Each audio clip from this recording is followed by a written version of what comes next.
ኢትዮጵያ ወደብ ያጣችው አሁን ነው ወይ? አገር በመክዳት የምትከሱ ከሆነ ለምን ምኒልክን አትከሱም? ኤርትራን ከጣሊያን ጋር ተፈራርመው የጣሊያን አካል እንድትሆን የፈረሙት ምኒልክ ናቸው። በዚያ ከሆነ መሄድ ያለብን ምኒልክን ነበር መክሰስ ያለባቸው። እንደምን አላችሁ ወገኖቼ፣ እንደምን ከረማችሁ? የታሪክ መሀይማን ስልጣን ላይ ተቀምጠው እነሆ 37ኛ ይሁን 36ኛ ዓመት ሆኗቸዋል። ይሄ ሰውዬ የህወሓትም ጅራት ነበር። አሁንም ጅራቱን እንዳስረዘመ በስልጣን ላይ ያለ ሰው ነው እና አጼ ምኒልክን እስቲ እግዚአብሔር ያሳያችሁ። አሁን በሰለጠነው ዓለምና የዛን ዘመንን አቆራኝቶ አጼ ምኒልክ ኤርትራን ፈርሞ ሰጥተዋል የሚል ቃል ቢናገረው የታሪክ መሀይምነት ይዋል። ይሄ ነው ኤርትራን የተቆጣጠረው ጣሊያን በአጼ ዮሐንስ ዘመን እንጂ በአጼ ምኒልክ ዘመን አይደለም። ኤርትራን ተቆጣጠረ ሲባል ካርታው ከምጽዋ በላይ ያለውን እንጂ ከምጽዋ በታች ያለውን ወይም ሳውዘርን የአፋሮች ወይም አውሳ አውራጃን ጣሊያን አልተቆጣጠረም። ሱልጣን ኢብራሂም የሚባል እና ወንድምየው ናቸው ለጣሊያን ቄስ በማርያ ትሬዚያ ብር አሰብን አካባቢ የሸጡት። አጼ ምኒልክ ይሄ ነገር ሲደረግ የሚያውቁት ነገር የለም። ስለዚህ የታሪክ መሀይማን እባካችሁ። ከዛ በኋላ እንግዲህ እሳቸው በጣም ዲፕሎማት ናቸው። አጼ ምኒልክ ከብዙ ሀገራት ጋር መልካም ግንኙነት ነበራቸው። ይሄ ስልጣኔ እንዲገባ ብዙ ነገሮችን ጥረዋል። አሁን በአሁኑ ሰዓት የምናያቸው የእሳቸው ያስገቧቸው ሀገራችን ውስጥ በእርሳቸው ዘመን የገቡ ናቸው። የባቡሩ፣ የኤሌክትሪክ፣ ኤቭሪቲንግ አብዛኛው ነገር በእሳቸው ዘመን፣ ከዛ በፊት የለም። ውጭ ሀገር ውስጥ ያለውን ቴክኖሎጂ በዛን ዘመን የነበረው ቴክኖሎጂ እንዲገባ ያደረጉ ታላቅ ሰው ናቸው። ከጣሊያን ጋርም መልካም ግንኙነት የነበራቸው የራሳቸው ስትራቴጂ ነበራቸው። ከጣሊያኖች ጋር ፈርመው ሰጡ የሚለው ነገር ነው የሚገርመኝ። የአድዋ ጦርነት ምክንያት ምንድን ነው? እስቲ ይሄንን እንደው ድምፄን እንዲሰማ አድርጉት። ይሄ ሰውዬ ላስተምረው ብዬ ነው እንግዲህ። እሱንም ሆነ እርሱ ላበላሻቸው በሶሻል ሚዲያ በፌስቡክ ላይ የተለጠፈ ነው ይሄ። አጼ ምኒልክ የአድዋ ጦርነት ምክንያት ምንድን ነው? ከጣሊያኖች ጋር የልማትን ሆነ የተለያየ ነገር ስምምነት ነበራቸው። ከዛ በፊት በአጼ ዮሐንስ ዘመን የኤርትራ ሕዝብ በራሱ ፍቃድ ነው እኮ ጣሊያንን ያስገባው እንጂ በአጼ ዮሐንስ ዘመን ቢሆን ዶጋሊ ላይ ተዋግተዋል ራስ አሉላ አባ ነጋ፣ ያውም ያለ አጼ ዮሐንስ ትእዛዝ። ጣሊያን ግዛቱን ለማስፋፋት ሲል ውጊያ አድርገዋል እና የኤርትራ ሕዝብ ራሱ ነው ቅኝ ግዛቱን የተቀበለው እንጂ አጼ ምኒልክ ምን ብለው ነው ለጣሊያን የሸጡት? ሸጡ ብሎ ቢናገር ይሄ ሰውዬ ደንቆሮ ነው። አሰብን አስመልክቶ የውጫሌ ወደሚባለው ሁኔታ ማለት ነው ጣሊያን የተቀረችውን ኢትዮጵያ እንዳይነካ ማስጠንቀቂያ ለመስጠት ውጫሌ ላይ ተሰበሰቡ፣ ወይም የነሱ ልኡካን ባሉበት ንግግር ሲደረግ በጣሊያንኛው አሰብ በጣሊያን ስር ይሆናል የሚል ተጽፏል። እሳቸው ጣሊያንኛ አይችሉም፣ አስተርጓሚ ግን አላቸው፣ የኤርትራ ተወላጅ። እንደውም በቅርቡ ስማቸውን አስታውሻ ሎሬንዞ ምናምን ተብሎ ነው የሚጠሩት፣ የሆነ የጥንት ማዕረግ ማለት ነው። በአማርኛው ላይ ግን አሰብ በኢትዮጵያ ስር መሆኑን ነው የተጻፈው። እንግዲህ ይታያችሁ፣ የዛ ጊዜ እኮ ወደብ የለም፣ ወደብ አልተሰራም። ዝም ብሎ ምንም ወደብ የሚባል ነገር አልተሰራም። ግን ጣሊያኖች ፕላን ነበራቸው ወደብ ለማድረግ ያንን እና እርሳቸው ሳያውቁ በሆዳም ሰዎች በእነ ሱልጣን ኢብራሂም ተሸጠላቸው ለጁሴፔ ሳፔቶ።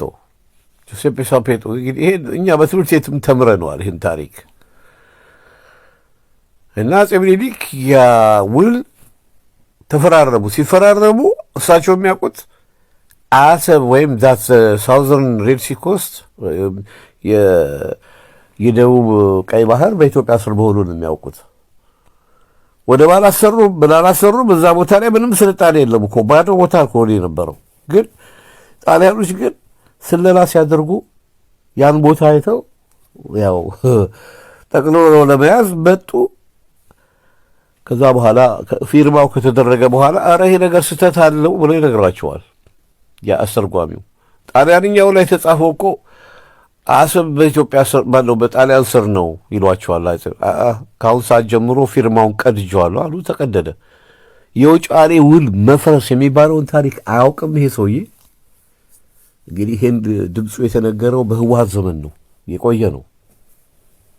የውጫሌ ውል ፈርሷል እኮ ፊርማ ፈረሙ የሚለው ነገር የገረመኝ። ኤርትራን ለጣሊያን አሳልፈው እሳቸው አልሰጡም። ኤርትራን ጣሊያን የተቆጣጠረው በማን ጊዜ ነው? በአጼ ዮሐንስ ዘመን ነው፣ በአጼ ምኒልክ ዘመን አይደለም። በጣም ብልጊ ባለጌዎች እኮ ናቸው እነዚህ የህወሓት ትራሾች። በጣም ባለጌ። ከነሱ ነው የተማሩት። ከነዚህ ከነመለስ ዜናዊ። መለስ ዜናዊም ልቃፍ ነው። ጠቅላላ ይሄ ህወሓት ወይም ወያኔ የሚባሉት ልቃፎች፣ በገዛ ሀገራቸው ላይ ጠላት የሆኑ ሲፈጠሩ ነቀርሳዎች። እግዚአብሔር ነቅሎ ጣላቸው። ይኸው አሁንም ይፍጨረጨራሉ። እነዚህ አሁን የቀሩት ናቸው የእነሱ አብይ አህመድ ምናምን የሚባሉት ህወሓት የፈጠራቸው የሀገር ነቀርሳዎች ናቸው። እና ጎበዝ ይሄ ሰው የሄደ ነገር ይስማ። አጼ ምኒልክ ሀገር አልሸጡም፣ ሀገር አቀኑ እንጂ።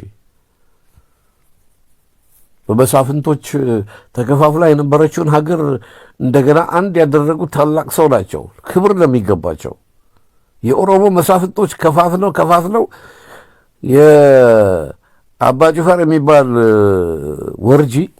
አባ ጅፋር አሁን እንደ ኦሮሞ የምታዩት ሰዎች ተሳሳቸዋል። ኦሮሞ አይደለም አባ ጅፋር፣ ወርጂ ነው። በግራኝ አህመድ ወረራ ዘመን ከደቡብ አረቢያ ኦቶማን ተርኪዎች ያመጧቸው ዜጎች ናቸው። ወርጂዎች በሸዋ አሉ፣ በጎንደር፣ በጎጃም።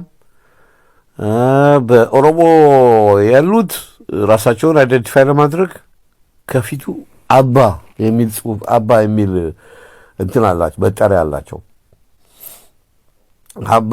አባ የሚለው ቃል አሁን የነሱ ባህል አይደለም። ግን አባ በአማራው ባህል የተጀመረ አባባል ነው። አባት አባ የፈረስም ሲጠራ አባ ዳማ አባ ምናምን ይባላል።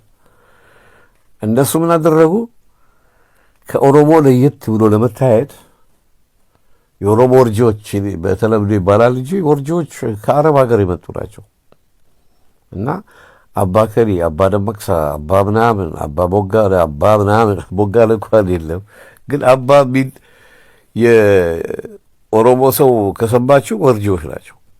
ግን ኦሮሞች አይደሉም። የአብይ አህመድ አባት ወርጂ ናቸው። አባ ምናምን ነበሩ እንጂ ኦሮሞ አይደለም አብይ አህመድ። እና እውነቱን መናገር ግድ ይለኛል።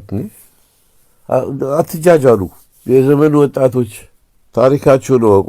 የአጼ ምኒልክ ስም ለማጥፋት ትልቁን ስራ የሰሩት የኤርትራ ተወላጆች ናቸው። በአድዋ ጦርነት ላይ ሲማረኩ እጅ እግራቸው እንዲቆረጥ ነው የተደረገው፣ የገዛ እናት ሀገራቸውን ስለወጉ።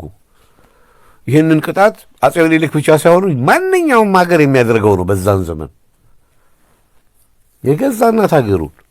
ጣሊያኖቹ ግን ምንም አላደረጓቸውም። ሁለተኛ እዚህ እንዳትደርሱ ብለው ነው ያባረሯቸው የተማረኩትን።